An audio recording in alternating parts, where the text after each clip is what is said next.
man. I'm the man. Got no wife, but the wife be my girlfriend. Got no wife, but the wife be my girl. Got no wife, but the wife be my girlfriend. I don't know what y'all been told. Show that look back on the map, what's up? That's what happening there.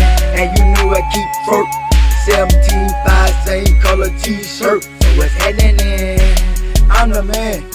Bitch, I'm the man. Got no wife, but the wife be my girlfriend. I'm hustling. Got units in the city. If you want it, come and get it. Work, whoa. Bitch, I'm the man. I'm the man. Got no wife, but the wife be my girlfriend. Got no wife, but the wife be my girl. Got no wife, but the wife be my girlfriend. Bitch, I'm the man. I'm the man. Got no wife, but the wife be my girlfriend. Bitch, I'm the man. I'm the man. I'm the man. I'm the man. Don't look surprised, they can't hold me. I'm like, oh, bitch, I'm hard to. The following content contains strong language and may not be suitable for children. This content is primarily for adults, as this is a trucking channel and truckers have filthy mouths. Please don't tweak if I say. Viewer discretion is advised.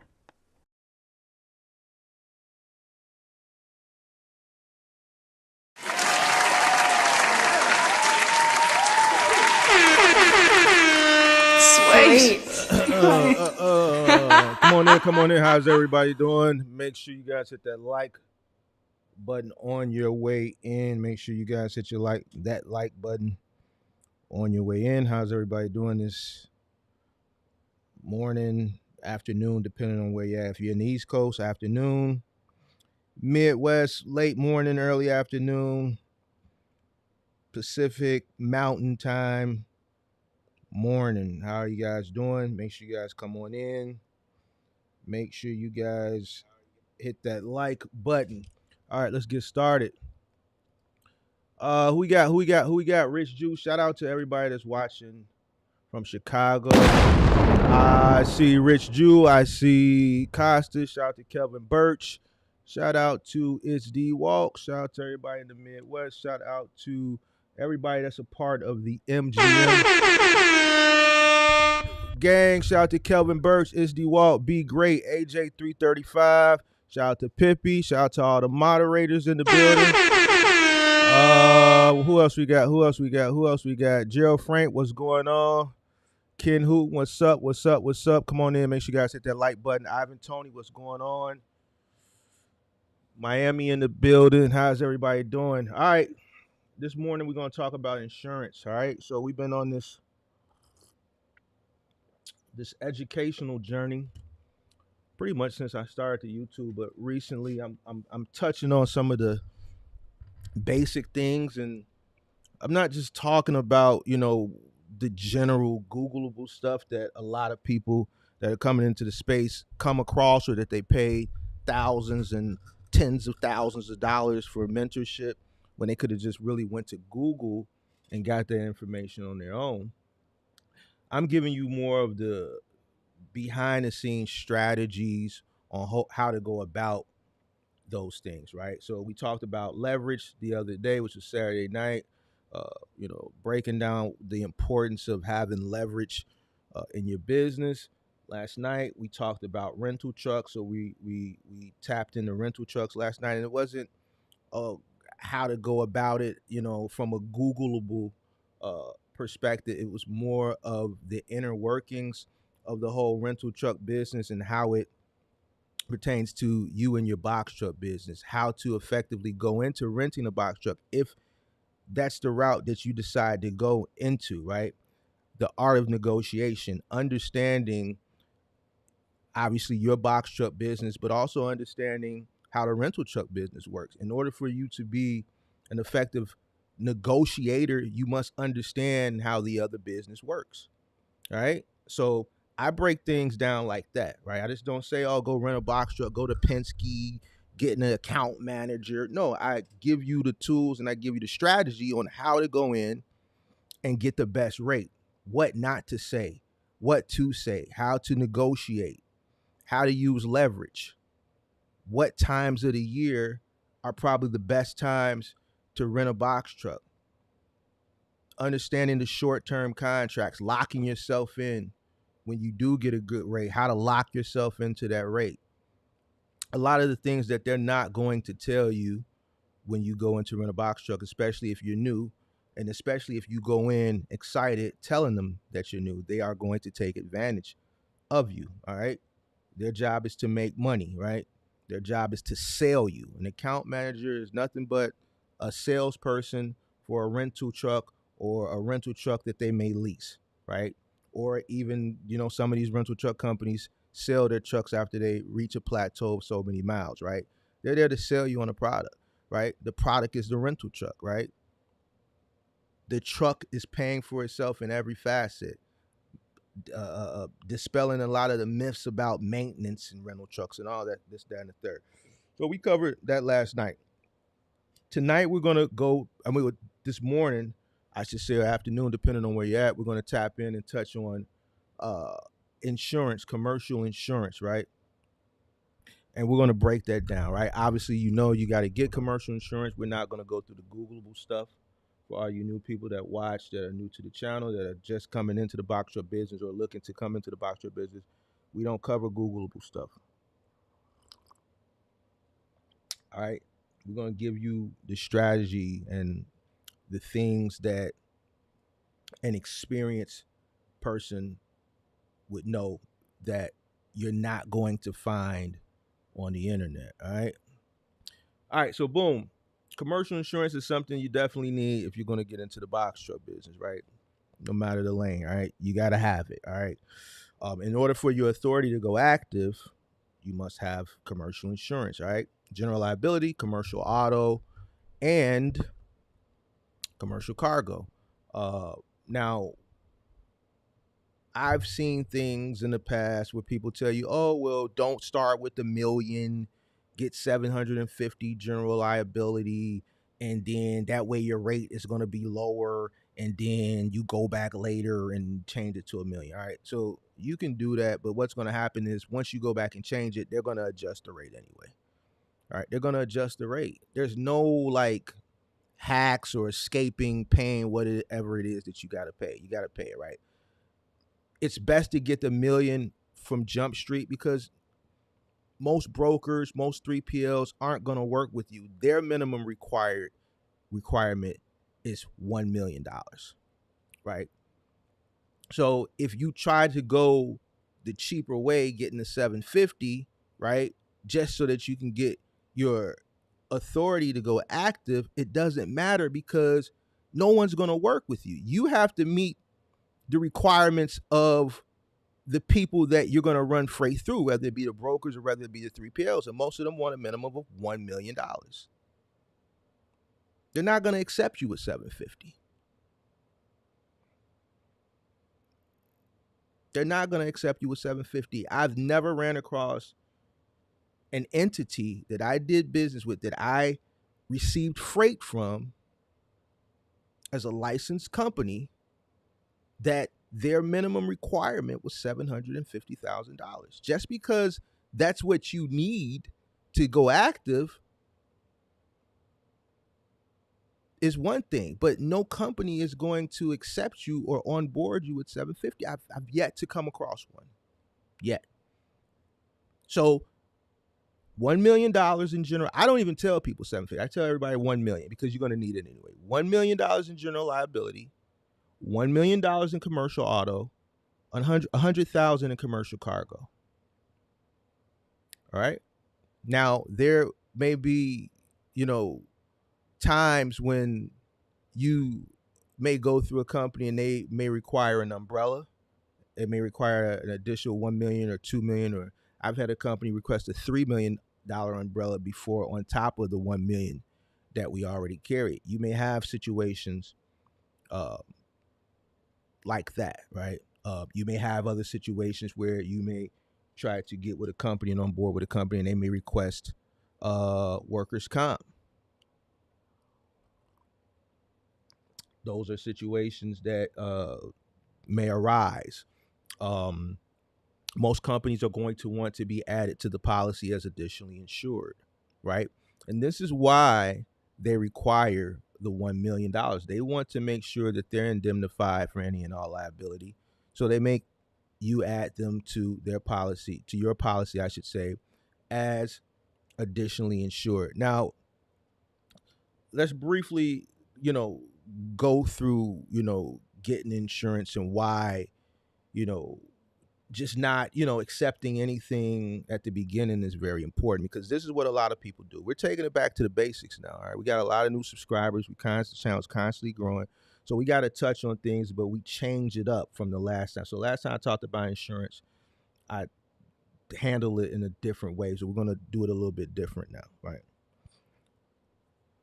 All right. So what a lot of people don't understand when they're starting this box truck business, they go to YouTube University or they go to Instagram, they see the cool influencer, they're in their Airbnb, they're standing next to a luxury foreign car, and they got 2 or 3 rental trucks next to them, and they're telling you how rich you're going to be if you follow their course and their mentorship and get a box truck, and you're going to be rich and you're going to have all this money and blah, blah, blah, right? But what they don't tell you, because they may not know themselves or they may not care to tell you, is how to actually handle, or I should say,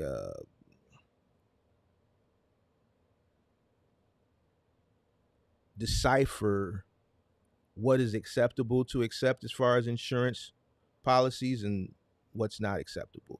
The first thing you need to understand is that your cost is very important coming in, right? And a lot of people don't understand it. They just think, okay, I got to get insurance.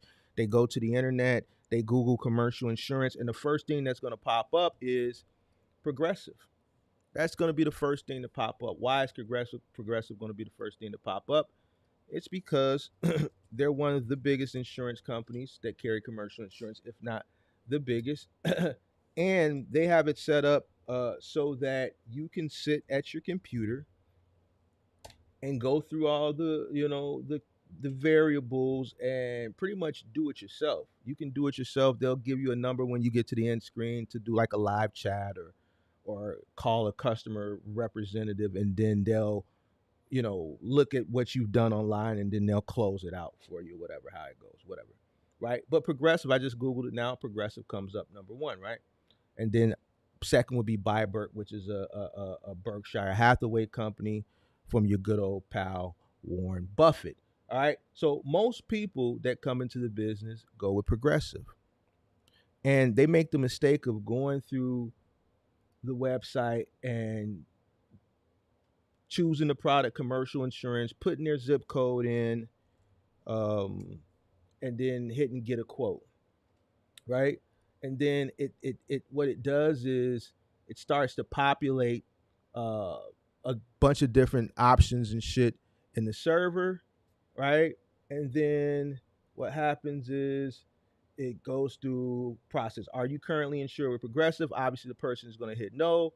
When should the policy start? 9 times out of 10, a person is going to put like that day or the next day. Do you have a DOT? Obviously, the person is going to put yes. Then it's going to ask you to put your DOT number in. How is your business structured? Most people we know are going to go LLC. And then keyword describing your business, contractor, you're going to scroll down to trucking, so on and so forth. So their website is set up pretty much for you to do it yourself. And then once they generate you a quote, a number pops up, you call the number, you give them your reference number. I think that's how it goes. And then they take your credit card and all that stuff over the phone, blah, blah, blah. Now, what happens is when you do it yourself, you're setting yourself up with a bunch of shit that you really don't need. One, you're not an insurance broker.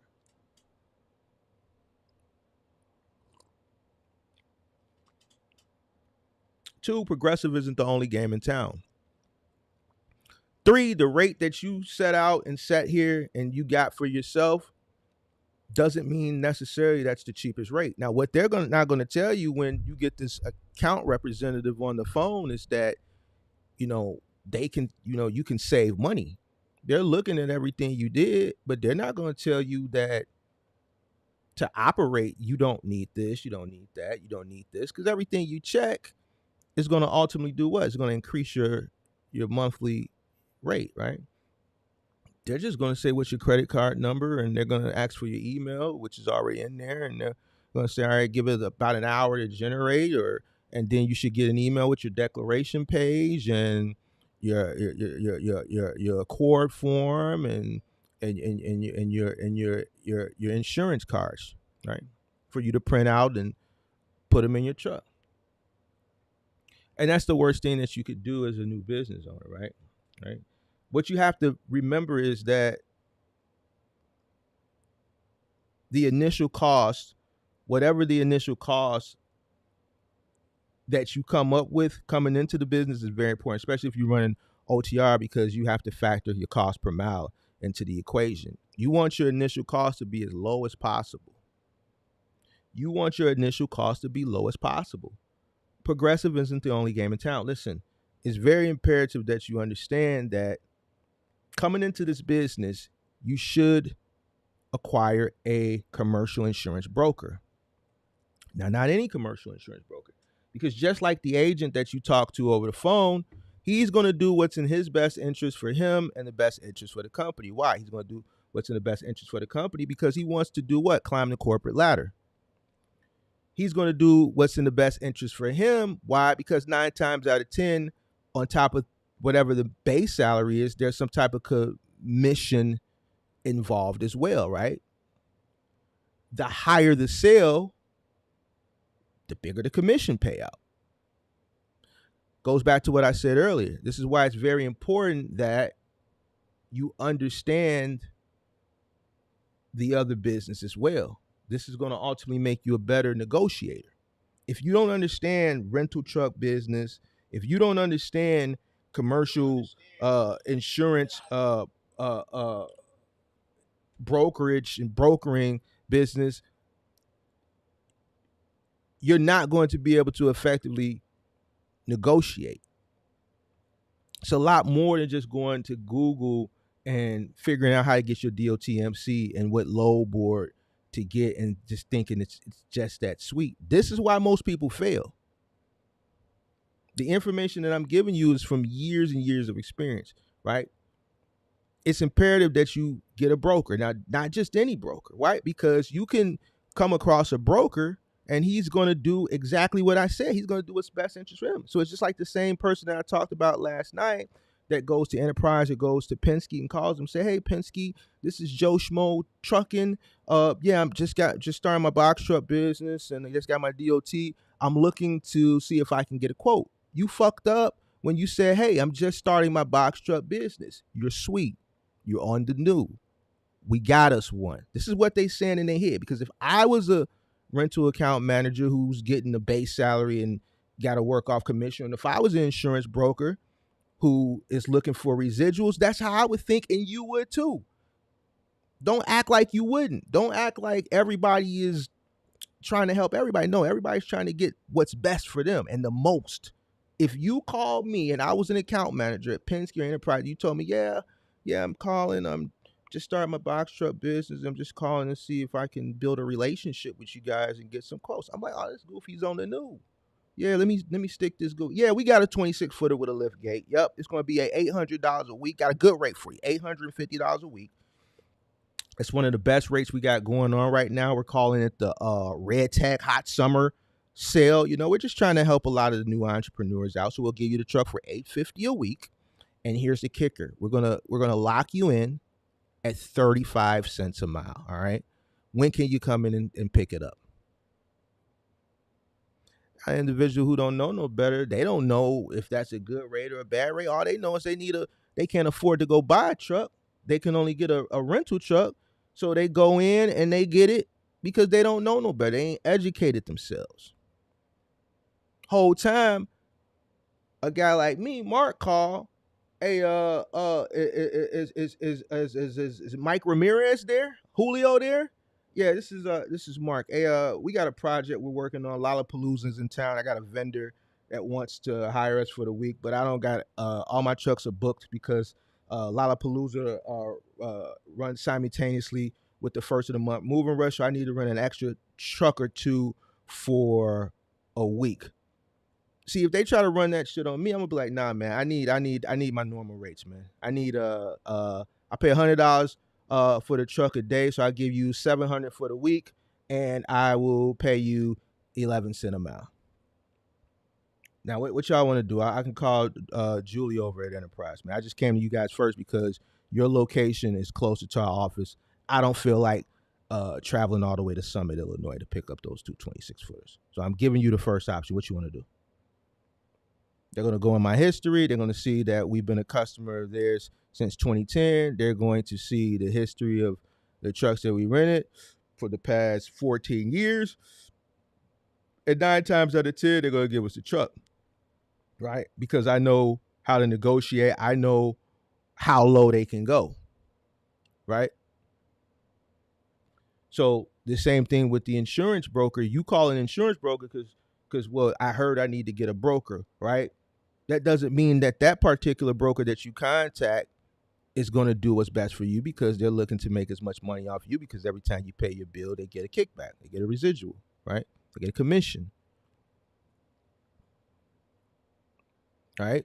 So you have to find a broker that has your best interest at heart. Now, why is it important that you find a broker? Mark, why do I need a broker when I can just go to Progressive Westside and do it myself? Because a broker has relationships with a lot of different insurance companies. There's many insurance companies out there that you probably never heard of. Remember, the key factor is to come in with a very, very low initial cost. Very, very low. The higher the initial cost, the higher your cost per mile, the less competitive you're going to be on the spot market if you're running OTR. Now, there's other variables that you have to account for in order to also help lower your insurance costs. And we're going to touch on a few of those in a second. But I want to talk about the brokers, because the brokers is very important. The first broker you come across doesn't mean that's going to be the best broker for you. You have to keep searching until you find a broker who is going to be in the best interest for you. Now, here's an example. I'm going to use a case study from the channel. We've been on YouTube for over 2 years now, so there's plenty of case studies. I have plenty of case studies from people that I've helped that have come to and on the channel and given their testimony. Right. So there was a guy a few months ago who got his business started, cargo van business, box truck business, and he went with Progressive. Now, he had a broker. A broker signed him up with Progressive. $1,800 a month, right? Cargo van, right? $2,500 extended lift Ford Transit, $1,800 a month. He books a coaching session with me. You know, he said he followed the channel. He's implemented a lot of the strategies that I've given, and they worked. He booked in with me.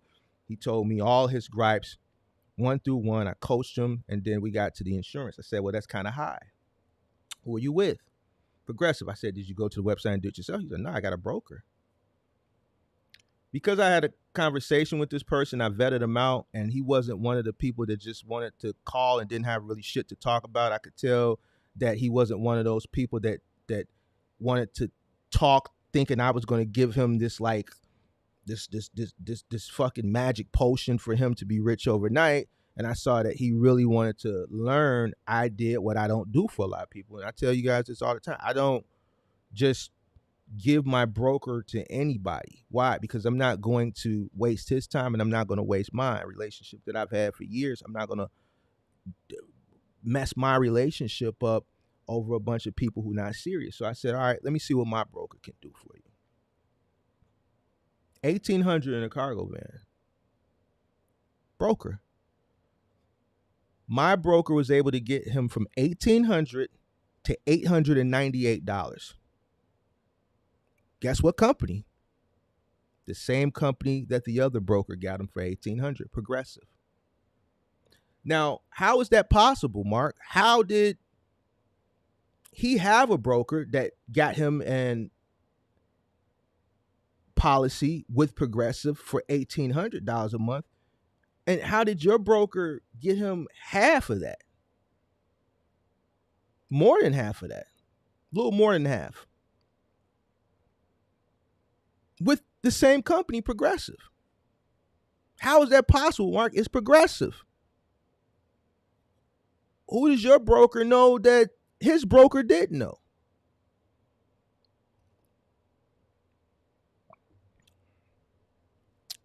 It's not about who he knew. You know anybody. It's progressive. It's about how the broker structured the policy. It's about how the broker structured the policy. See, the difference between his broker and my broker is my broker does what's in best interest of the client. Well, Mark, why didn't his broker do what's in best interest? I don't know. I don't know his broker. But let me tell you about my broker. My broker has been an agent, a broker, with his own firm, with his own insurance company, right? Brokerage. His own office. He's not an agent. For over 30 years. He has a grown son that's going to eventually take the helms of the business when my broker retires. So over 30 years. So that means over 30 years of clients. Over 30 years of clients that pay insurance, and he gets a commission residually. Now, the person who contacted me for help, I don't know the broker, but it's a possibility that broker could be new, or he could be a couple years or maybe 4 or 5 years in. He's probably working at a company, right? He's not a partner. He doesn't have his own firm. And he's building up his clientele. Now, while he's building up his clientele, he still has his personal bills. He's probably, the company he's under is probably getting, a cut, right? So that's lowering his commission because they're taking a percentage of it. And the higher policy he sells you on, the bigger his commission is. He's not in the interest to save you money. He hasn't gotten to that point yet where he just has so much clientele that, right now money is not an issue anymore. He's just looking for the word of mouth, the referrals. You get to a point in business where, money ain't no issue. Money's just coming. You have what's called a huge footprint in the market. You have a footprint.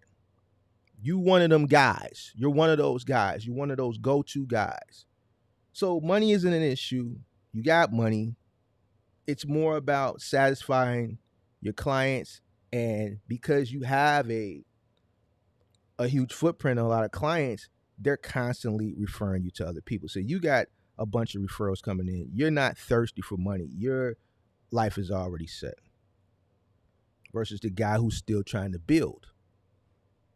The guy who's still trying to build is a little bit more cutthroat, right? This is why it's important to understand what you're investing into. It's a lot more to this business than just coming in and renting a truck and getting insurance, and it's more to it. I understand the partners and my broker. We're almost like partners, but it's my duty to understand the nature of that business. See, I was referred to my broker. The person who referred me to my broker comes from a family of merchants, and they own liquor stores and fish markets and things like that. He wouldn't have referred me to him many, many years ago if he didn't think that I was worthy of it and was going to ruin his relationship or have a conversation where the broker went back and said, hey, why'd you send me this retard? He gave me the referral because he knew I was about my business and I wouldn't put him in a situation where he had to have an uncomfortable conversation with the broker coming to him complaining about me.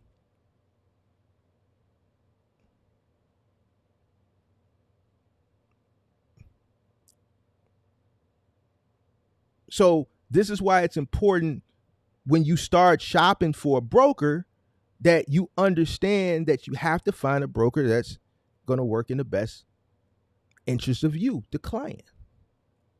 Now that we got that out of the way, now what you have to understand, brokers have relationships with a lot of different insurance companies. There's many insurance companies that you probably never heard of.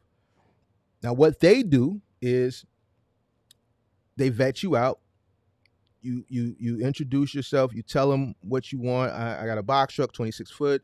I need 1 million, 1 million, and 100,000. Right? They already know this, but you're telling them that they're gonna have you fill out a questionnaire,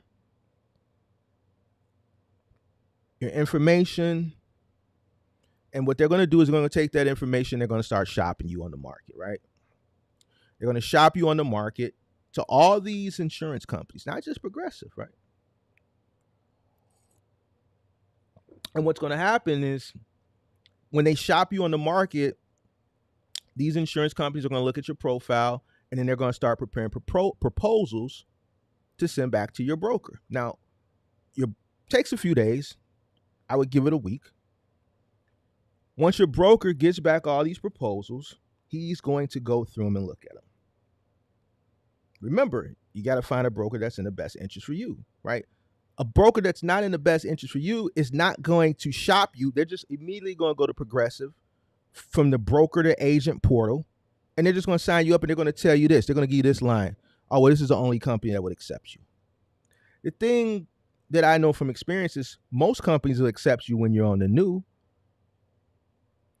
The more tenured you are, and if you have mistakes and screw-ups and claims along the way, the less people will accept you. You have a squeaky clean record when you on the new.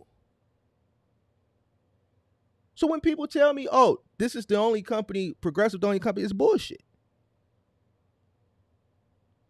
Every company when I first started accepted me because I had a squeaky clean record. No accidents, no huge claims, no nothing. It's a new company. They go straight to Progressive because they know they can run it up on you. Right? So the broker gets back all these proposals and the broker goes through them. A good broker is going to do this. And a lot of people didn't know this until I started my YouTube channel, because what I was seeing, it was a lot of people were having this insurance company, that insurance company, that insurance company, and they were having all of their insurances under the same company.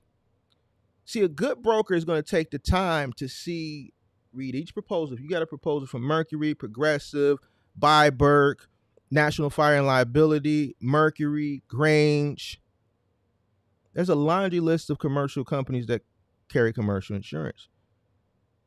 They're going to look at the total package, and then they're going to look at the individual breakdown for general liability, commercial auto, and commercial cargo. This is how good my broker is. My broker came, when I first got started, we were running Acuity and Grange. Acuity for general liability, Grange for commercial auto, and commercial cargo. As I became tenured in the space, because my broker is such a great broker, every year, 60 days prior to the policy renewing, he's shopping me on the market to see what's out there. Eventually, we ended up having to leave Grange. We went to Progressive for a year, but then after that 1 year of Progressive, we've had Acuity for general liability throughout the tenure, right? But for commercial auto and commercial cargo, he saw that it was cheaper to go Mercury for commercial auto and National Fire Liability for cargo, instead of just going Mercury for commercial auto and commercial cargo. When he looked at the proposals come in, he looked at them, if we went with each company with everything, and then he looked at the individual itemized breakdown of each insurance, commercial cargo, auto, and general liability. It was cheaper to keep Acuity for general liability, go with Mercury for commercial auto, and go with National Fire Liability. So it's 3 different companies, but you see them on the Accord form with the policy number listed. You know what that took? It took time, because he had to look through every single proposal and look at all the breakdowns, but he's doing that because he's trying to save me money. I'm a good client. You don't have to go Grange everything, Mercury everything, Byberg. It doesn't work like that. You can split it up. You can't do it. A broker has to do it. Why? Because a lot of these companies that you just heard me name, you can't go to those websites yourself and set up a policy. They're going to give you a list of contacts of different brokers as agents that they partner with, that you have to contact them and go through them to get there. So you would know that.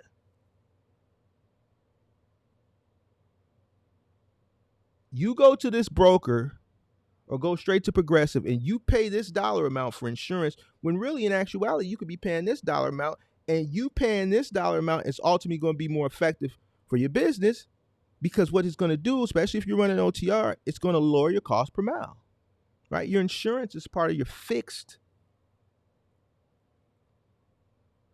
expenses. It's a fixed cost.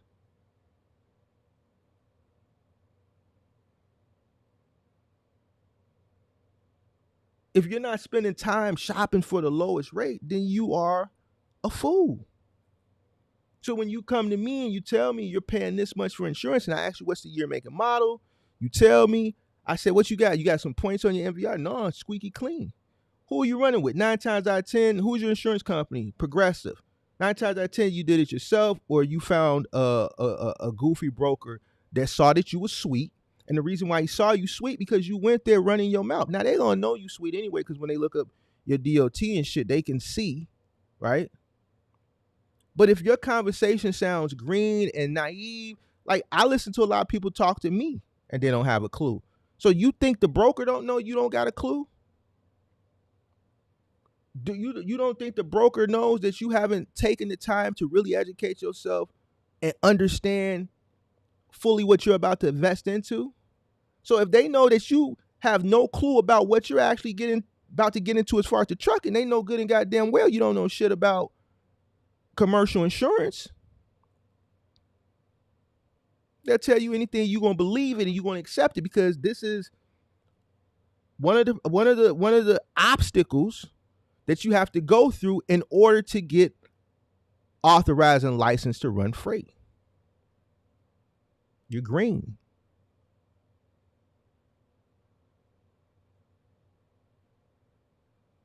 You're green.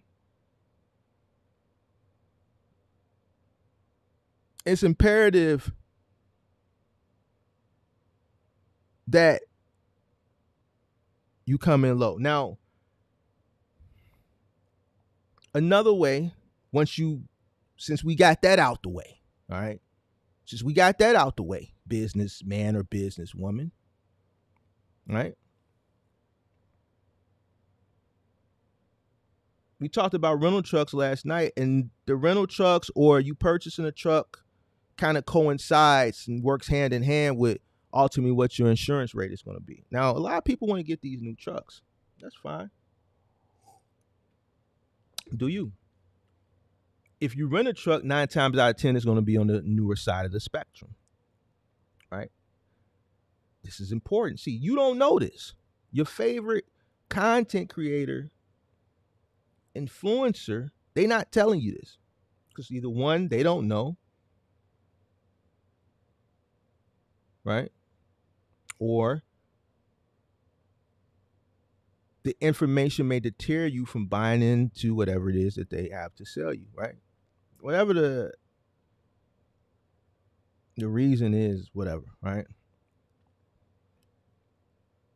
But your choice of truck works hand in hand with the cost of your insurance, which, both affect your bottom line, right? What it costs you to run your business, right? You want to keep your costs low. You rent a truck, 9 times out of 10, it's going to be on the newer side of the spectrum. 2024, 2025 now, 2023, 2022, right? The newer the truck, the higher the insurance. Why? Because the truck hasn't depreciated as much in value as an older truck, right? The truck gets totaled, more money to replace it. The higher the cost of the truck, the higher the insurance. The older the truck, The lower insurance. Why? Depreciation. The replacement value of the vehicle is a lot cheaper. Parts, cheaper.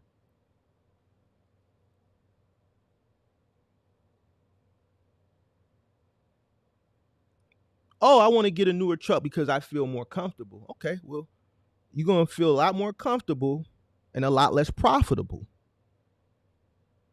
You can feel comfortable with an older truck if you vet the truck out properly and you invest a little money initially when you're sourcing a truck to buy by hiring the right people to diagnose the truck. And then once you acquire the truck, investing a little more money into getting the truck prepped and ready to run. The truck is a workhorse. I don't give a damn if you buy a used truck or a new truck. But what I can guarantee you is that the same thing is going to happen. They both going to break down. It's not a matter of if, it's a matter of when. The new truck is going to break down. The old truck is going to break down. You know why? Because the truck is a workhorse. It's not a dainty little piece of ornament that you sit on your coffee table and you just look at it in awe and admire it. It is a vehicle that you're going to work the shit out of. Some people are going to work the shit more out of their trucks. See, me, my trucks, I work the shit out of my trucks. I don't look at them, and I never looked at them as shiny little ornaments that I just want to sit and look at in awe at the yard. I don't want to see them most of the day. I want my yard to be empty. Rain, sleet, snow. I don't care about none of that shit that I hear people talk about. Oh, I don't want the rust. I have, shout out to he gets a little offended when I say I don't want no rust. And this guy's from Michigan. I know he's watching. I chuckle. Don't take offense to it. It's content, but it's education. Oh, I want rust. I don't give a fuck about no rust. I'm from Chicago. You park your shit outside, the salt, the element, it's gonna rust. All my vehicles coming up from my first car to the point where I got that garage built for my OG at my OG's crib, to the point where I moved in this condo and bought the parking spaces that I own in this building, were parked outside. And when I was parking my vehicles outside, after so many years, they all had rust on the bottom. It wasn't until that I could be in a position where I could house my vehicles where they didn't have rust. But my box trucks all got rust. You know how we fix that? You go to Walmart, you get the little black shit in the little paint aisle, the Rust-Oleum shit, the black shit. In the summertime, you crawl your ass up under there, you chip up all the excess shit, and you spray the shit. Simple fix. Those cans is $4. I don't worry about shit like that. It's a workhorse. It's a slave. The more worked it looks, the better. You know why? Because that means that person, that truck that looks like it's working, is making money.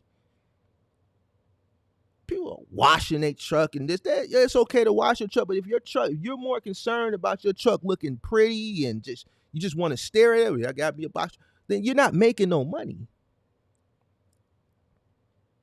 I understood this coming in, right? I understood. So my first truck, I didn't go look for a newer truck.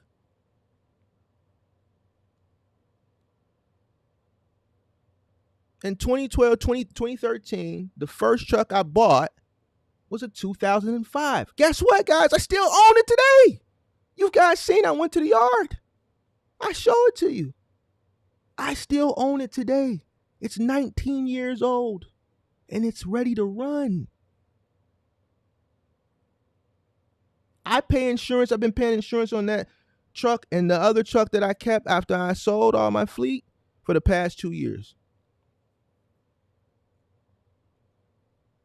I still pay insurance.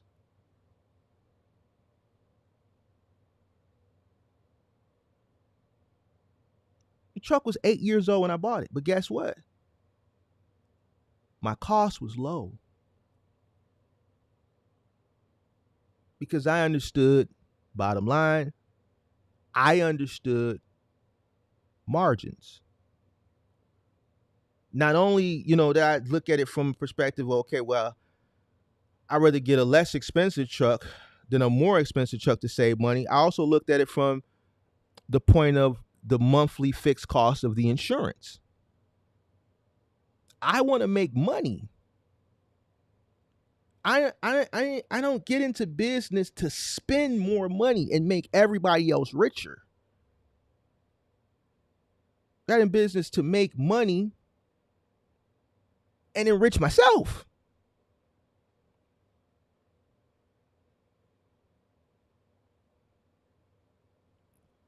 The newer the truck you buy,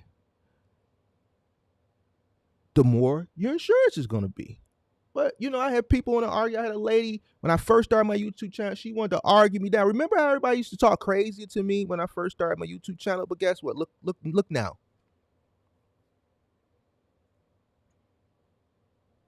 Argued me down. I said, man, your business is not going to, 100,000, 125,000 at that time for a truck. I said, man, it's too much.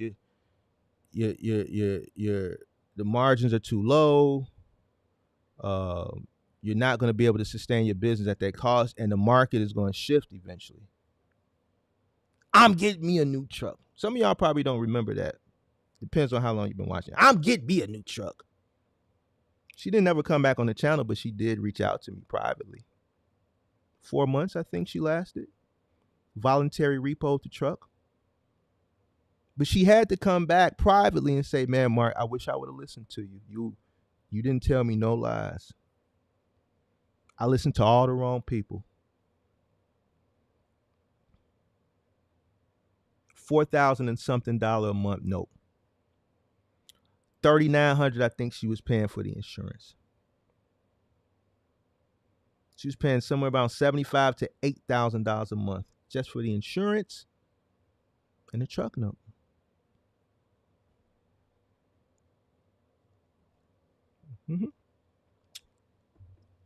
Market corrected itself. It wasn't sustainable at where the market was towards the latter part of the pandemic, when rates were still inflated. Brand new entrant into the business, no idea how to run a truck, brand new truck. Doesn't understand cost, doesn't understand margins, doesn't understand a lot of the shit that I teach, the art of negotiation, doesn't understand leverage. But you want to tell me, the guy who's been doing it way before this shit was popular, when nobody was thinking about getting in this fucking business, what you think is best. God bless her.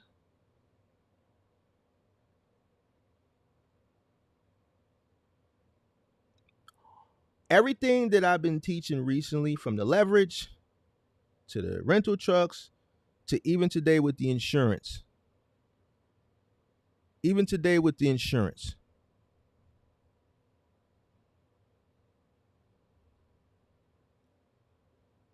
All factors into how effectively and how much money you're going to make with your box truck. See, the people that are complaining, saying cheap rates and this shit is trash, these are the people who did the opposite of everything that I'm telling you. These are the people that came in that rented a truck with all these expensive miles. And there's nothing wrong with renting a truck, but if you don't know how to negotiate, you don't understand the leverage, you don't source the correct people to consume information from so that you know how to go in there and negotiate and what to say and what not to say and make yourself look like a goofy, then you're going to look like a stain. And if you don't know this terminology that I'm using, then I'm sorry, but you're going to look like a stain to the account representative, to the broker, right? Because it's in their best interest to make as much money off you as possible. And to the person who sits down at the computer and just goes through the prompts for progressive.com and gets a bunch of shit, rental reimbursement, truck towing plus rental assistance. If the every box you check, it just does like this for your monthly cost. Yeah, keep checking them boxes. No, we don't need none of that shit. I know how to rent my own truck. I know how to fucking call my own tow truck or something. I don't need none of that shit. I don't need to pay a monthly cost on assistance if something goes on, and eventually something will go on. We're going to need that. But if I'm paying an extra $60, $70 for this one box I check over the course of 18 months before I finally need it, that shit is going to be way more than the cost of if I would have just let it happen anyway and called a tow truck my damn self. Or if I just called my account representative and said I need an extra truck my damn self.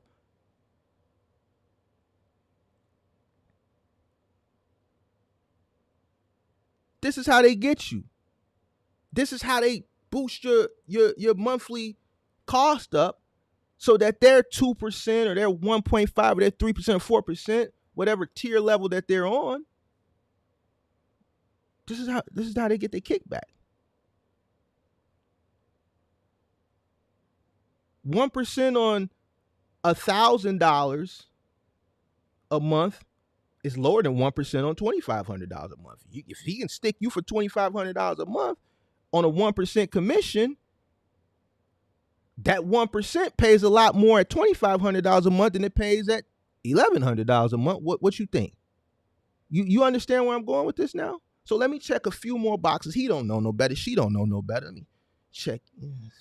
Yeah. Let me check that too. Yeah. And then they just present it to you. All right, here's your declaration page. This is going to be your month cost. This is going to be the down payment. You're going to be looking at, if you pay it in full, it's going to be this. You want to do it, pay your first quarter up front, then 9 months you owe, it'll be this, 12 months. The people that do what's not best for them because they don't understand everything that I'm telling you, these are the people that are out right now saying the shit is trash and the freight is cheap and shit like that. But the person who comes in understanding everything that I'm breaking down to you is the person who cost is doing like this. So now that person who understands the business because they educated themselves or they found the right person who is experienced to consume information from is coming in with their cost here. But the person who watches Joe Schmo, who's sitting there in his Airbnb next to a Lamborghini and an Enterprise truck rental, tell you you're going to make $1 gazillion with a box truck, and you like what you see in the background because that shit just looks appealing, and you don't understand how business works anyway, and you just get just mesmerized by the shit. You come in up here, right? This person is coming in down here, and you coming in up here, and the rates are here. So now you're up here because your cost to operate is up here. And the rates are here. And this guy's down here. He can constantly take these rates because he's profiting. You can't. So you're saying that the shit is trash, and you're saying that the rates are garbage and shit like that. And you're telling this guy down here for accepting the rates that are right here that he's taking cheap freight when actually his cost is down here and he's running the freight right here at a profit. That sounds like a personal problem. That sounds like you fucked up somewhere because you didn't understand business.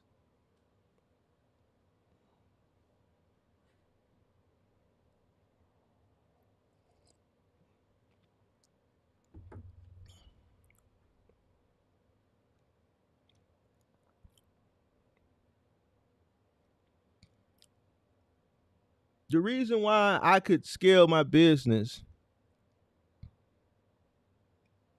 as quickly as I did in 4 years, go from nothing to 15 trucks, a warehouse, and a yard, is because I understand everything that I teach y'all on the channel.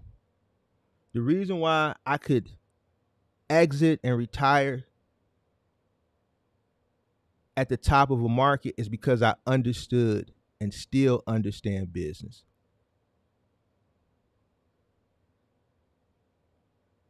The people who don't understand business are going to continue to fail and or continue to struggle. The shit that they want, they'll never be able to acquire it. The generational wealth, the buying your time back. I bought my time back and I'm spending my time here educating you for free.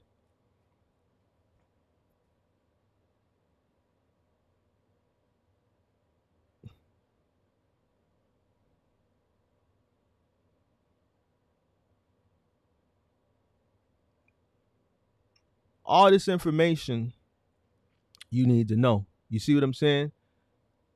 Insurance doesn't have to be so much. The reason why it's so much for so many people is because they don't understand everything I just explained to you. So if you want to go out and you want to buy a nice, shiny 2024, be my guest. But the guy who went out right now and bought the 2013 or the 2012, listen, I got subscribers in here. I got a subscriber last year went and bought out a 02, and that truck is still ticking today.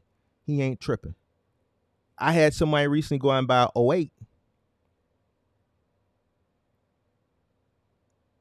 The people who running over the road, who are scared to run the road and think that they need to get a new truck because really they scary as hell. Listen, if you finna come out here and run over the road and you scary, then you shouldn't run over the road. Because guess what? If you really, really running hard, it's a high probability that the truck gonna break down. If you running over the road and you running at night and you on some of these back roads or some of these interstates that don't have lights out there in the middle of the night and be pitch black, and you driving down the highway and the only thing you can see is the damn eyes glowing of some of the damn animals you see out there, the coyotes and the fucking deers and shit, then you shouldn't be over the road, because it's a fucking possibility that the truck may break down in a sketchy spot. It can happen.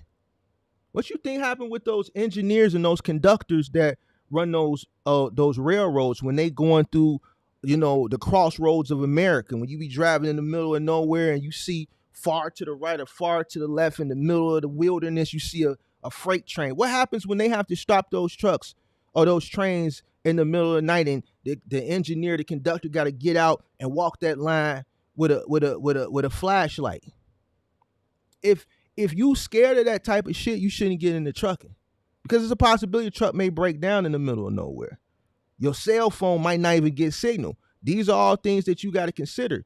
But guess what? A new truck can break down just like an old truck. Now, I'm not here to sell you on new truck versus old truck. I'm here talking about insurance and what the difference of coming in with a new truck versus an old truck, where it's going to put you as far as your insurance rates, especially when you on the new and you don't know no better. I showed you the first new truck I bought. I told you why I bought a brand new truck. I had a reason to buy a brand new truck. Coming in on the new, I didn't have a reason. My whole sole purpose coming on the new was try to save as much money as possible so I can continue to grow my business.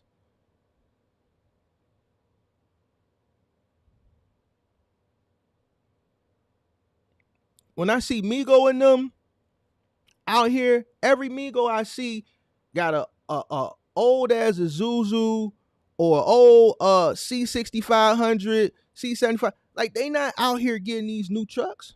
Why? Because Migo and them know how to crawl up under there, climb up under there, and do whatever it is on the fly. This is why they can run up the bread, because they understand initial cost.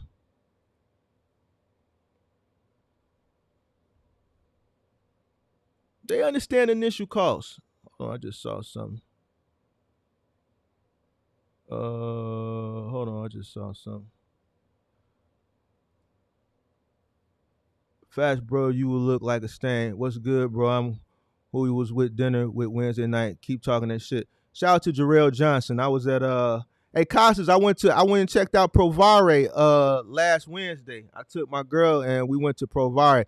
I didn't like it, but I ran into a subscriber. He was sitting at the table next to me. This is him in the chat. Darrell Johnson. Shout out to you, bro. It was good talking with you that day. But yeah, Costas, I went and checked out Provare the other day, man. I wasn't too thrilled about it. Darrell tell you, we ordered a bunch of shit. We tried a lot of shit. I wasn't too thrilled about it, man. I wasn't too thrilled about it, man. I probably won't be going back, man. It was worth the shot, but to the hassle of getting a reservation to get up in there, and I just wasn't. The food was salty. I had a blackberry mojito. It just they had a vegan Bolognese. Yeah, I really wasn't thrilled, man. Hey, Darrell, how was your experience there? How was your experience there? I'm curious to know what you and your girl. Me neither. I only fuck with the lobster. See, I didn't care for it. Darrell said he really didn't care for it. I probably won't be going back. It definitely was super loud, bro. So it was super loud. It was some chicks at the table, maybe behind us, that when certain songs came on, they just started singing the shit real loud. And I don't want to say it was ghetto, but the way they promoted it wasn't ghetto. It was just that table, but they allowed it. So the way it's promoted, the way they make it seem like, yo, it's hard. The reservations, man, it was available tables. All type. They market it as if it's this, exquisite, hard to get in place and shit like that. But when you get in there, man, that shit just like going to kitchen and cocktails, bro. Straight up.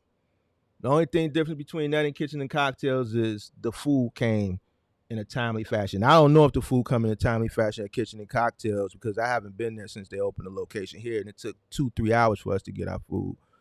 But yeah, I mean, you can check it out for yourself, but I wasn't a fan. But shout out to you, Darrell, man. It was good. Now that I see you in here, I definitely remember your I think I remember your screen name and your profile picture. But yeah, man, it was good seeing you. Shit was salty as hell. Yeah, them ladies was blowing me as well. Yeah, the food was salty. Food was really, really salty. So I didn't really care for the food at all. Yeah, I won't be going back. It was super duper salty.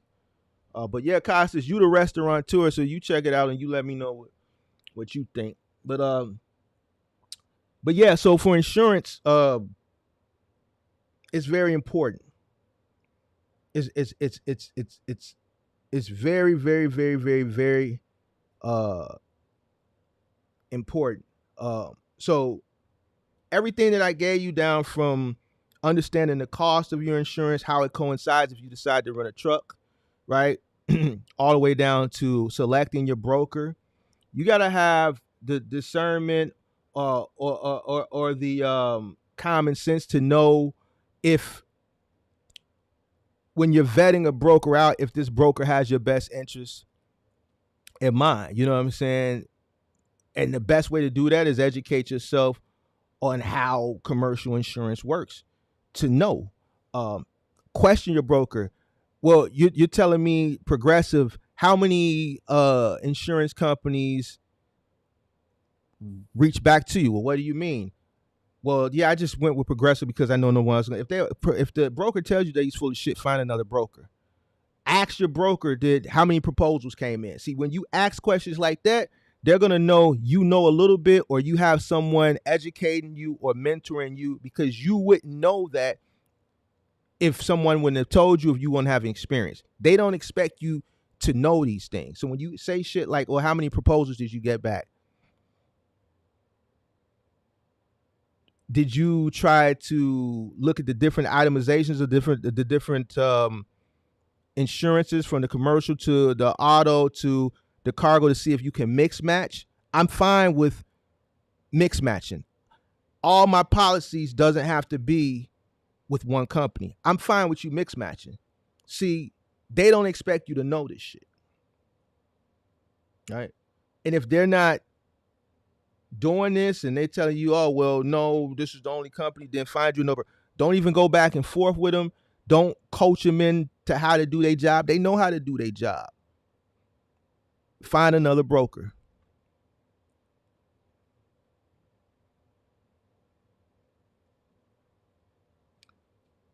Your cost of your truck, whether you're purchasing or you're renting, the insurance, these two key factors, these two fixed costs are real instrumental on if you're going to be successful or not. All right. So hopefully you guys understand that. Hopefully I broke it down to you guys in layman's terms. This is the information that you need to know. You know, it's easy to just a person to go say, oh, you just need commercial insurance. You need $1 million, 100. Now go get it. Nah, this is the information that you need to know. All right. So we covered leverage. We covered rental trucks. We covered insurance today. I think the next one I want to do is maybe purchasing a truck, and yeah, maybe purchasing a truck, or maybe middle mile brokers. I gotta decide which one I want to do next. But let me take some few questions, and then I gotta skedaddle. So I'll take some questions. I appreciate everybody for tuning in this afternoon. I know some people probably out working on their truck. Appreciate you guys for listening to your boy on the Bluetooth while y'all on the highways and byways of America. I may start doing more earlier lives or mixing some shit up. You know what I'm saying? So that I can reach different people, because I know I see different people in here when I go on earlier. I see different people in here when I go on later. So I may start doing some earlier lives and just kind of mix it up. But I'll take some questions. Thank you for this information, brother. I'm looking to buy a cargo van by the end of the month. Okay. Congratulations. Let us know how that go. Shout out to Great Polo says, shout out to Pippi. Thanks for that $2 super chisel. That's $2 super chisel.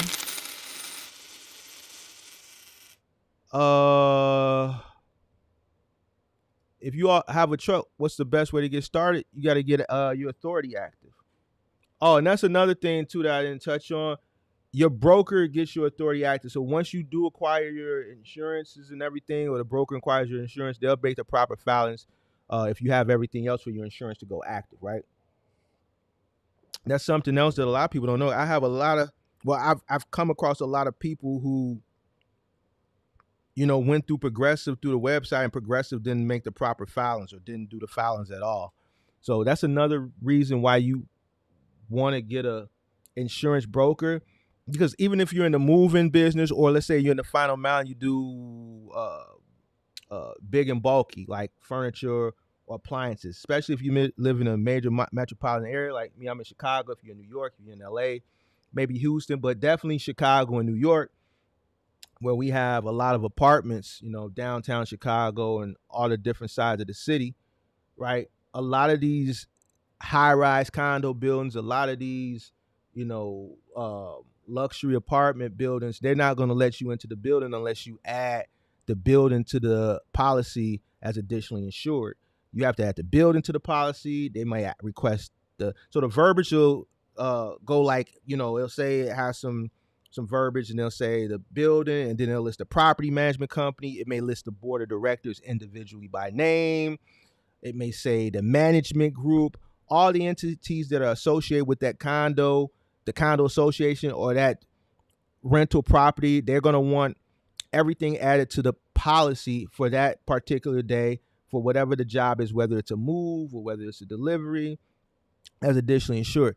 And the reason why they do this is because they want to indemnify themselves from any and all liability. Meaning, if you come onto the property, let's say to do a final mile delivery, delivering a sofa, let's say like a washer and dryer or something, like a stackable washer and dryer, and you happen to slip and fall on a piece of carpet, or let's say that one of the engineers was mopping the hallway or something like that, and you slip and fall, they're going to be added to the policy. So if you try to sue them, they can file the claim because they're added to the policy that day. Now, it's imperative that you have a broker, right? Because what happens is, I've had to do this a lot, especially with moving a lot of these condos and luxury high rises. Even with the delivery, you contact your broker. The property management company will send you the verbiage via email, or the customer sends you the verbiage via email.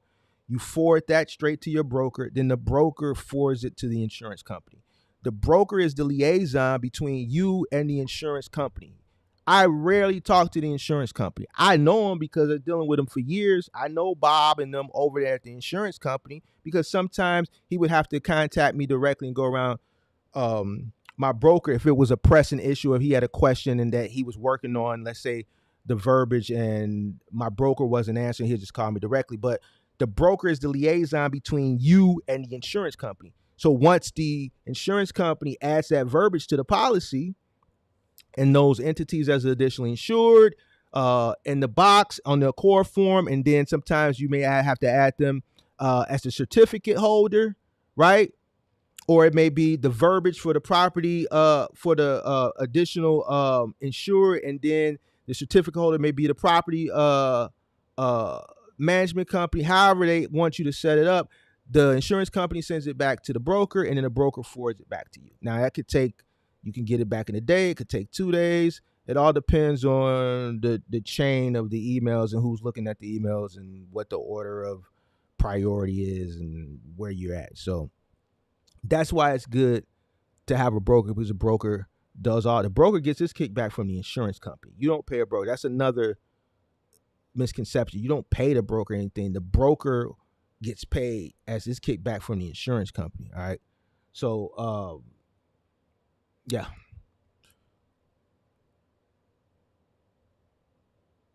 Mark, can you get an insurance policy longer than a year? I don't know why you wouldn't be able to. I've never had one. I've never inquired about one. Here's the thing. Even if you could, I wouldn't suggest it anyway, because you want to shop yourself every 12 months to see where the market is at. If I can save money in 12 months, I would rather shop around every 12 months than 2 years. You lock yourself into a 2-year, and then the market shifts in 12 months, and you're stuck in another 12 months at a higher rate when you could have renegotiated, or your broker could have shopped you and saved you money after 12 months. So I've never signed a 2-year contract. I wouldn't. I would want to reshop every 12 months.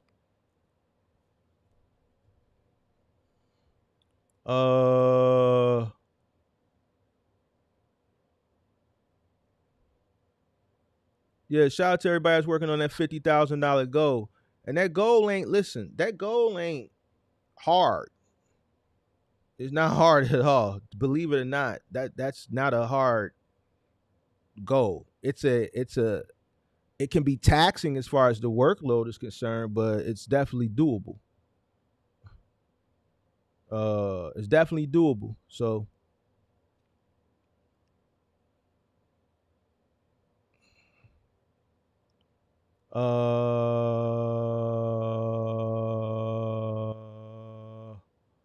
let's see. Any more questions?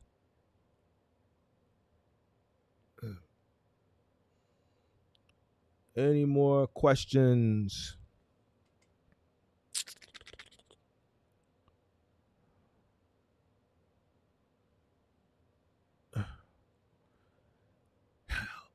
All right, so if there's no more questions, I'll ask this one last thing. Is there any live stream that on a topic that anybody wants me to cover?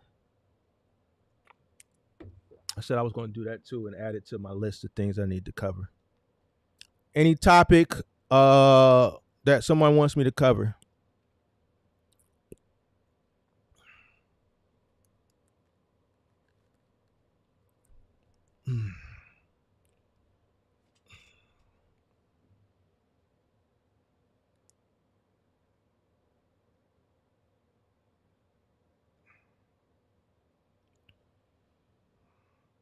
Any topics anybody wants me to cover?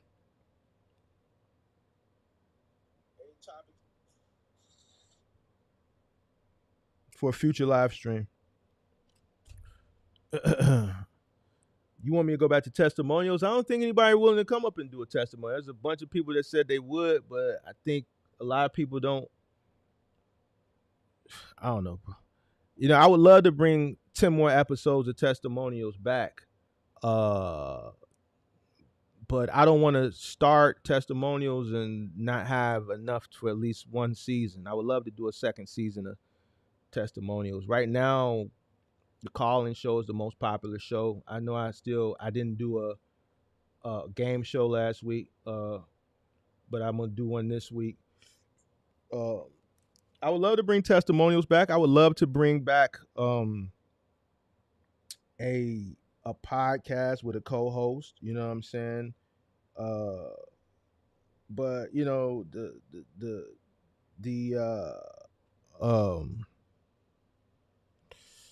the space has to be accepting of it. You know, the space got to be accepting, and the space got to support it.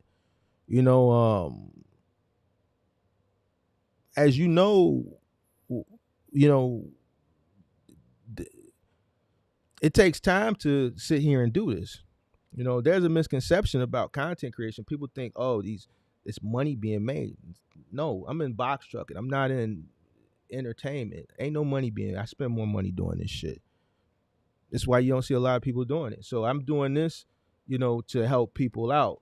So if I'm gonna take the time and build out these shows like I did, and I always got the support. I need people to and support. All I need is people to watch and be in the chat and engage. Uh, uh, I just need people to be there and engage in the chat and support the show.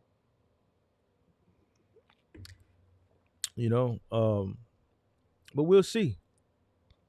We'll see, man. We'll see. Testimonials.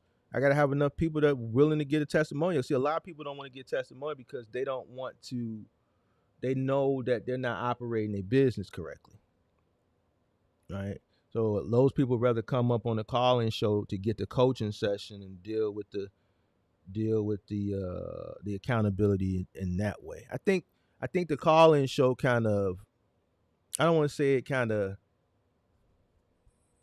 clash with the testimonials because it really is two different dynamics. But I think the reason a lot of people volunteered to come on the testimonials as a way so that they can get that accountability and that coaching, and the call-in show serves that purpose now.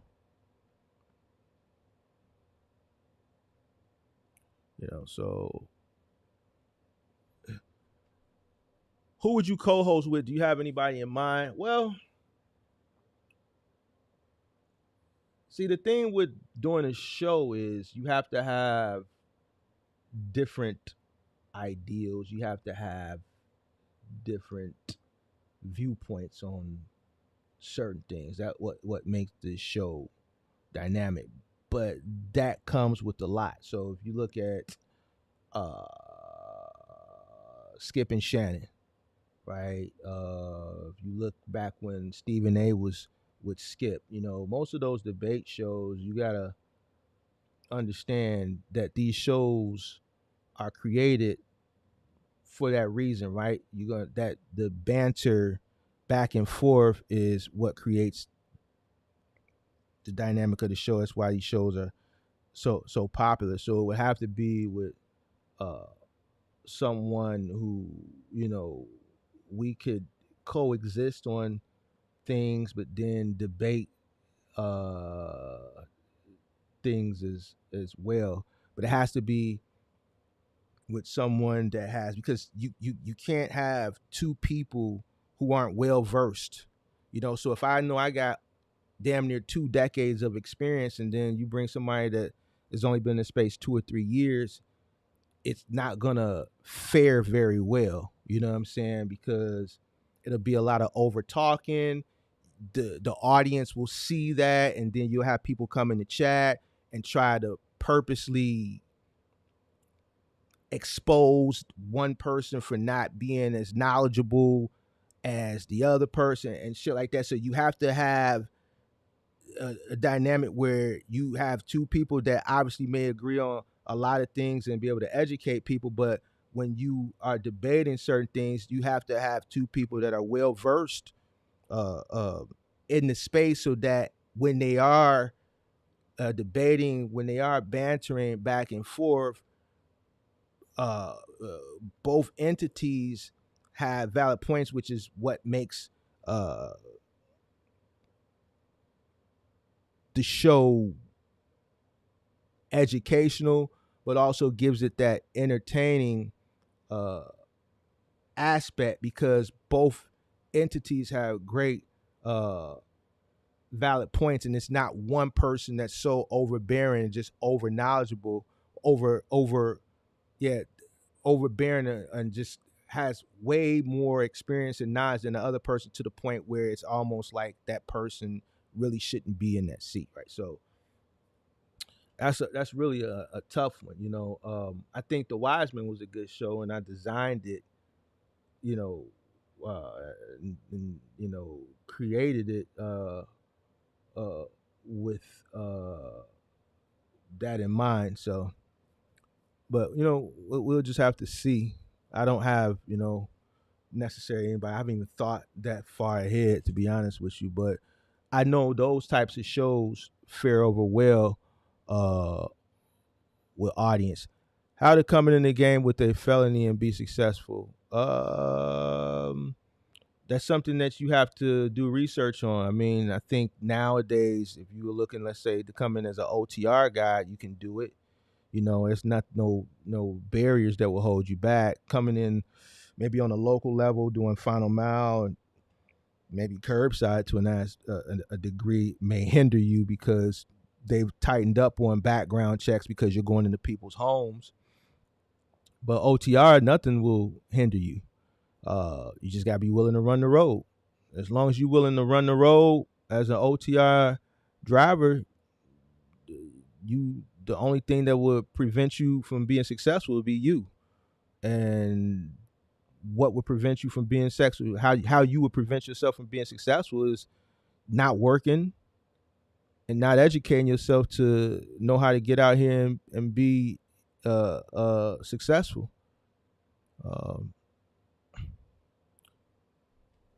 Did I have an account? So I talked to my account don't want to cut. I talked to my broker don't want to come up. Like the people that I deal with as far as like my people that I outsource to handle my affairs, broker, account, shit like that, I don't have. So it kind of goes back to what I was talking about with the insurance. A newer person that's looking to build up their clientele, who would probably, like the broker who had one of my subscribers paying $1,800. Then when I just let my broker run them, he got him down to $898, cut it in half. My broker is 30 years in. This broker probably is on the new. The broker that's on the new would be willing to come on the show, right? Because I got 30,000 subscribers damn near, and this is going to put him in front of 30,000 people, right? So that he can promote and market himself and get some new clients in. Whereas my broker is like, no, I don't want to come on there. I appreciate you cherry picking certain people you may deem good that I may want to work with. You know what I'm saying? But I don't want to come on there. He don't have no reason to come on here. He ain't looking for no new clients. He turns people away. You got to have a referral for him to even deal with you. He don't need no new clients.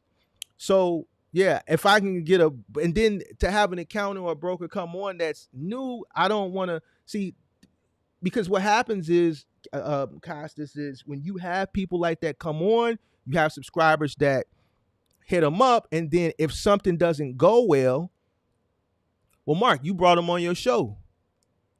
This is why I don't invite people on, and when I get emails from different dispatchers and shit, y'all don't hear me talk about, but I get emails every day. Man, Mark, I'm a dispatcher. Can I come on your show and you can interview me and da-da-da-da so I can? No. This is why I don't have these people, because I bring a dispatcher on my channel on the show. One of y'all, a few of y'all go deal with this person or that person, and then shit don't go well. It's me. No, I don't do it. Mark, can I pay you to come on your channel? No. This is why Mark don't have people on this channel. You know how much money I really could make if I let these people pay me the money they want to pay to come on to market they sell? I don't do it. Why? Because it's a reflection of me. I don't know what these people doing. The only people that I'm gonna have and like that to come on, like CPAs, brokers, insurance brokers and shit like that, are people that I have a relationship with. Right? Because these are people that I know are good people and gonna do what's best for you. I'm not in it for no bread. I'm in it to help people and not have no headaches. I don't want no headaches. That's why I never did a mentorship.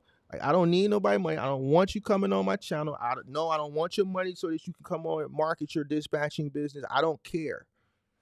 This is why I don't have people on, Costas. You know, if my broker don't want to come on, if my CPA don't come on, I'm not gonna have these people on. You know what I'm saying? So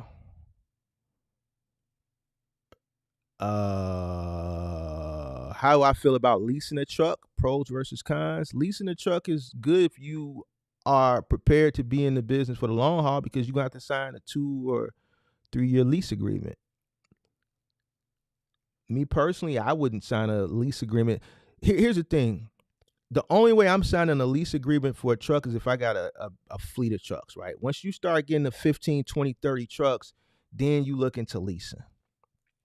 All right, because you got enough trucks that you can appropriate certain trucks and certain things. Okay, I know I got this route. We've been running this route for 3, 4, 5 years, and this route is local, it's high density. You know what? Instead of buying a truck, maybe we can sign a 2 or 3 year lease, write that off, and we can lease a truck for this route. We know this route is high density, blah, blah, blah, blah. The mileage isn't that bad. We'll lease a truck for that. But if you're running one truck, I wouldn't be looking at leasing. The worst case scenario, rent, and then rent with the motivation to eventually come up out of the rental and buy a truck. Right? Leasing is, I think, for companies that have a huge fleet and they can appropriate a lease properly. Right?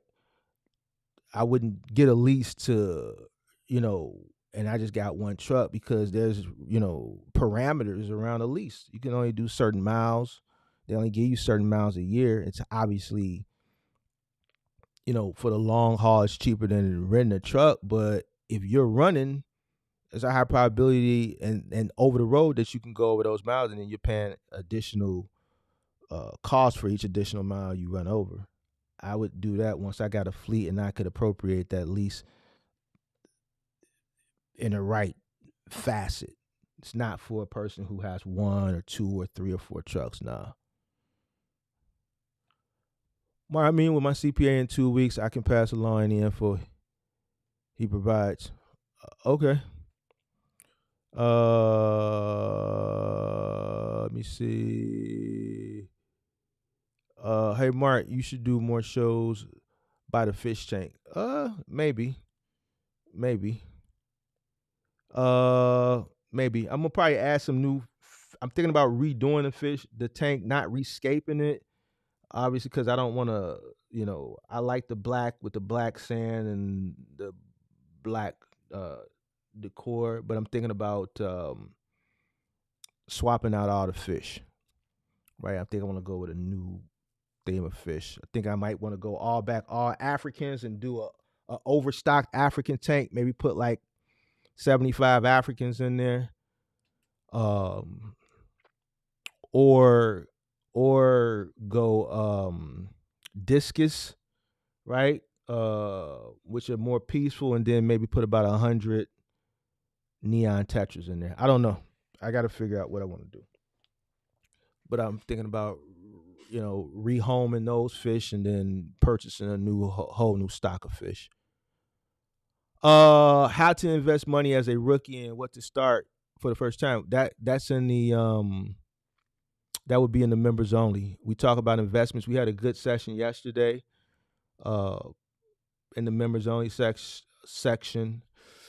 That type of content is reserved more for members only. I don't want to mix investment and box trucking with the public, because one, the people that come over to the members only is strictly for investment. Taking your box truck, trucking money, and different investment opportunities. The people that come over there for that, I know they're serious about it, right? So that's why I talk about that, and I just talk about things that I did and things that I continue to do. I just basically say what I'm doing. But over there, you can ask those questions, and then I can give you my thoughts on it. I don't want to mix that over here.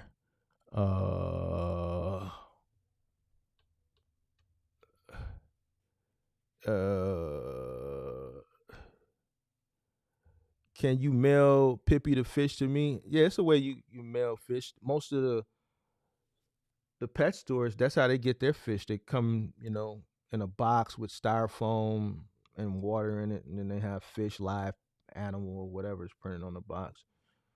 Yeah, it's a possibility I could do that. Well, you got a fish tank, Pippi? What size fish tank you got? Mark, plan a meet and greet. Man, you know how many people I meet and greet damn near every day, every other day. I got a lot of subscribers from Chicago, and I meet them all the time. Like you saw the real, I literally met him at dinner last week. He was sitting at the table right next to me. I meet running the subscribers at the gym. I run into subscribers at the grocery store. I run into subscribers when I'm out at dinner. I've ran into subscribers out of town. I be out of town. Like, y'all don't know, like, Some of the days where you see me go 4 or 5 or 6 days without streaming, I be out of town. Just because I don't tell nobody and just because I don't go live when I'm out of town, I be running into people out of town. I was in Arizona, ran into somebody. I was in Texas and ran into a subscriber. I ran into subscribers at the airport. I be running into subscribers. Um, Meet and greet. I don't know, bro. Like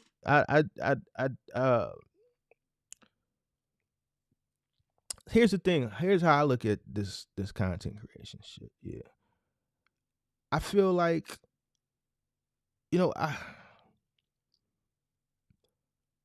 don't think I'm just comfortable with doing that. Maybe not now, maybe later on in the future. I just don't feel like I'm that important of a person that I would schedule something for people to come out and meet me, bro. I'm just here to help people, give people my experience from my years in trucking, being successful in trucking so that they can ultimately be successful and do it for free pro bono so more people can be successful and stop getting misinformed. The people who I run into when I'm out,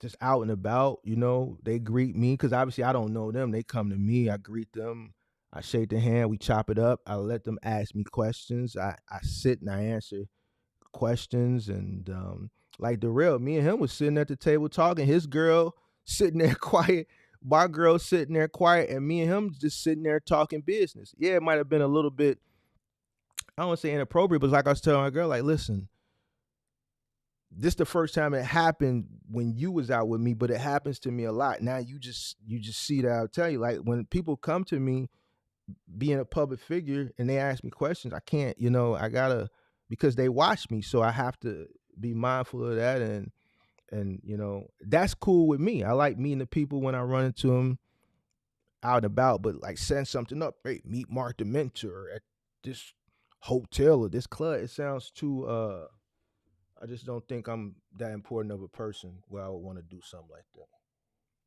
that. You know what I mean? So Pippi says she only raised betas, so that's the size I have. What size tank you got? Because that fish that you see, that fish is damn near probably about 8-9 inches. That fish is almost as big as my Oscar. It's big and it's wide. So if you got a beta tank, you got like a small, probably like a little 5-gallon tank. That tank that I got is huge. That fish may not look as big on camera to you when I'm streaming by the fish tank as big as it really is. That tank is 125 gallons. It's 6 feet long. So it's a 6-foot tank, 125 gallons. So that fish on camera, it probably doesn't look big to you, but that fish is about that big. It's a big fish. You figure the Oscar in there is about a foot. So you got to make sure you have a tank that big, because those fish are what you consider tank busters. You put them fish in a tank small, they're not gonna, it's not. That's what I'm saying. The tank probably bigger. If you raising betas, then nah, your tank probably small, too small. You ever thought about sharing your story on Truck and Hustle podcast? Nope. I would never do that. I think people go on there just so that they can showcase themselves, and he charges you to come on that show. I'm not, just like I said, I'm not here to be famous. I'm here to just tell people, my experience and help them so that they can be successful, because a lot of people have failed. Listen to people who haven't been in this business ever, or people who haven't been in this business long, who are just, selling people courses and mentorships and only got a couple years of experience. This is why, when I challenge these people for a friendly debate, they don't want to debate me, right? Because they watch the channel, they know my level of intelligence when it comes to the space, and they don't want to make themselves look bad. I get it, because if you accept it and I win, and that I'm more knowledgeable in the space, it's a detriment to your credibility, especially if you selling courses and mentorships, right? But I think the people that go on there ultimately, like the guy that was on there a few months ago, who said he was running a gazillion Amazon DSP vans and he ain't know shit about Amazon DSP. He was laughing the whole fucking interview. He thought this shit was funny. He was very, very immature. He was a kid. So anybody that's knowledgeable on DSP that understands that, no, he didn't know what he was talking about. And second of all, like, what professional goes on a platform and one doesn't know what they talking about the subject that you supposed to be doing day in and day out, and then laughing at every single serious question. What's so funny? People pay to go on there. You can go to his website and they has a price list on how much it costs to get featured on there so that they could promote themselves, so that they can ultimately sell their courses. So or their mentorships. If a person wants to be a big time influencer in trucking and he has 100 and some thousand, let's say, subscribers, you pay him, you go on the show. Now that puts you in front of his audience. You sell yourself as this big guru, and then people buy into what you're selling. So it's like an investment, and you make your money back on the people that come to you. No, I'm not. I don't want to. No, you know what I'm saying? People that find me organically that really want to learn this industry, then those are the people that I want to talk to. I don't have no desire to go on that to, big up myself. Nah, I'm straight. So no desire. Even if he reached out to me, I would decline. I can showcase my success on my own channel.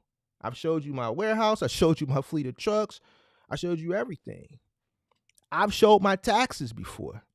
Why? I don't have to go on another person's channel to show a person that I'm smart in this business and show them my journey.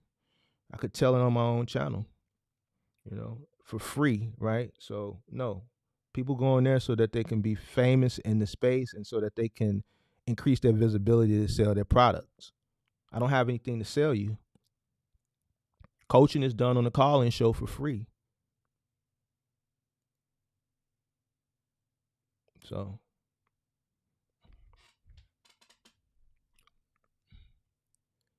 all right. So I appreciate y'all as always. I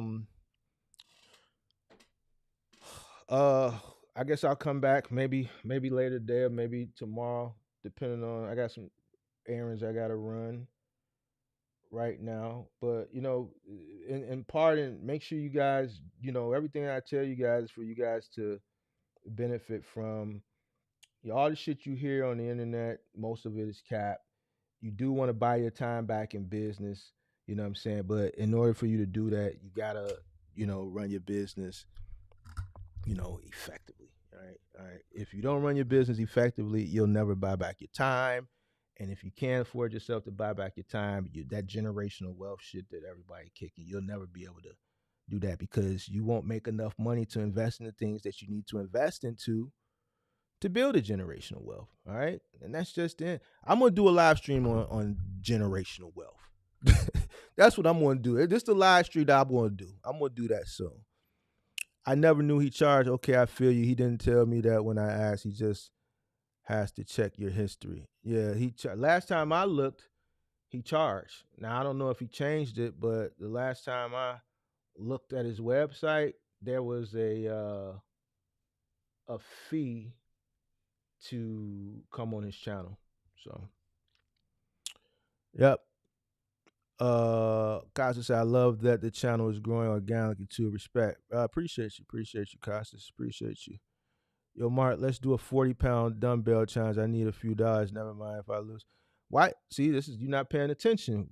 Why would you want to do a 40-pound dumbbell challenge that when Kirk challenged me, I did 60 pounds? So if I did 60 pounds on camera, I attempted 70 pounds. I could do it, but my left shoulder is messed up from that armoire from a couple of years ago. If you saw me do 60 pounds, and you can pretty much see how I could do 70, why would you want to challenge me to 40? So it wouldn't be you taking my money, it would be me taking yours. You need to go back and watch that live stream, man. It was clearly 60 pounds. I put the weights on the camera, bro.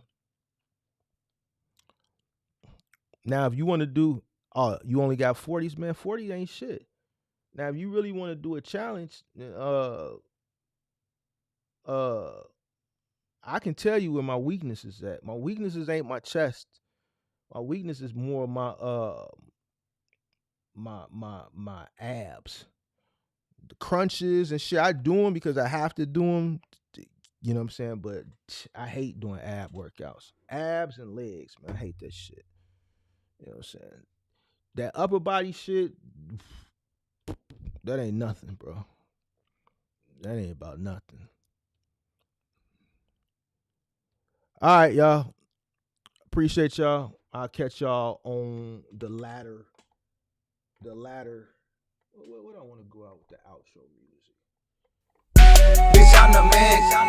I'm the man. Got no wife, but the wife be my girlfriend. Got no wife, but the wife be my girl. Got no wife, but the wife be my girlfriend. I don't know what y'all been told. Show that look back on the map. What's up? That's what happening there. And you know I keep flirt. 17.5, same color t-shirt. So what's happening? I'm the man. Bitch, I'm the man. Got no wife, but the wife be my girlfriend. I'm hustling. Got units in the city. If you want it, come and get it. Work, whoa. Bitch, I'm the man. I'm the man. Got no wife, but the wife be my girlfriend. Got no wife, but the wife be my girl. Got no wife, but the wife be my girlfriend. Bitch, I'm the man. I'm the man.